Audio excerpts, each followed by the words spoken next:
Hi, this is Mrs. Clark, and this is part 2 of my segment addition postulate notes. I'm going to be going over segment bisector in this part.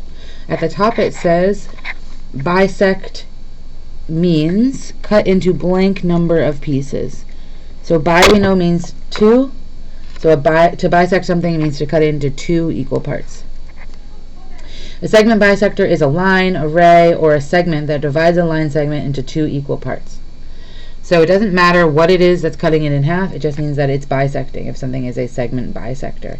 So notice in this picture, line M is, it shouldn't say is here, line M bisects AC. So that means this line is cutting through AC like scissors, cutting it in half, and that would mean AB is the same length as BC. They actually marked that for us also on the diagram with these little tick marks. So if we're looking at these tick marks, they mean that they are the same length. So this one and this one. So that's a way to show that line M is bisecting. And B is the point where M is intersecting with AC. So in this example, we're going to have to draw a picture again. RS bisects TU. So bisects TU means that TU is what's being cut in half. That's important to know, so I know that I'm drawing a segment TU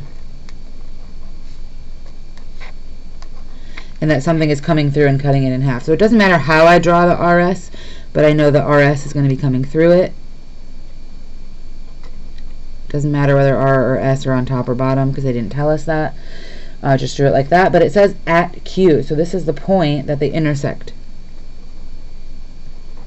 I'm going to put a Q there. Then it gives us some information. It says TQ equals 5x minus 9, so I'm going to write that on this side. And it tells us that QU equals 15 minus x.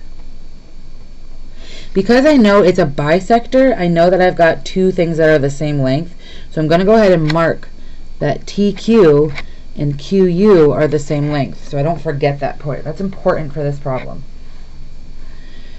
Normally I would write my segment addition postulate and say TQ plus QU equals TU, but notice I don't know how long TU is.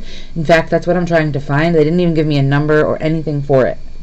So that's not going to be super helpful. What's going to be more important here is that I know that TQ is equal to QU, and that's going to give us our equation. TQ equals QU. So that's our segment equation, our letter equation. And because I know that, now I know 5x minus 9 has to be equal to 15 minus x. So I can solve this equation to figure out what x is. That's part of what I need. And then I can use my x to figure out what TU is. So if I want to solve this equation, there's no distribution. If I look, I have a variable and a number, variable and a number, so no combining like terms. But I do need to move my variables all to the same side. So the smallest one would be this negative x. If it's negative x, I'm going to add x. So 5x plus 1x is 6x minus 9 equals 15. And then I have negative x and positive x, which are going to cancel out. So it's a much simpler problem now. Do my add and subtract. I've got minus 9. I'm going to add 9. 6x is going to equal 15 plus 9, which is 24. I'm going to divide by 6 on both sides. X is going to equal 4. So I've got my x is equal to 4. Now I got to find TU. So to find TU, I need to know how long TQ is and how long QU is. Let me start with TQ. TQ is 5 times x minus 9. So 5 times 4 minus 9. 5 times 4 is 20. 20 minus 9 is 11. So TU is going to be the whole thing, which is basically double that. So TU is equal to 2 times 11. So TU is 22. And there we have it.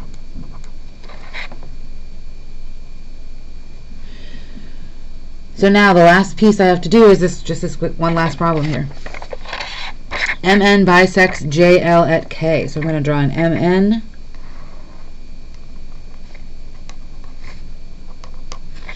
And I've got, oh, JL is the one being bisected. Whoops, I drew this wrong. Hold on.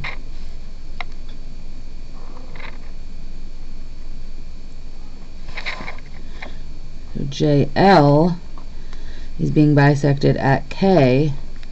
So this is actually the piece that's equal to this piece. I didn't draw it very equal. Oh, there you go, sorry.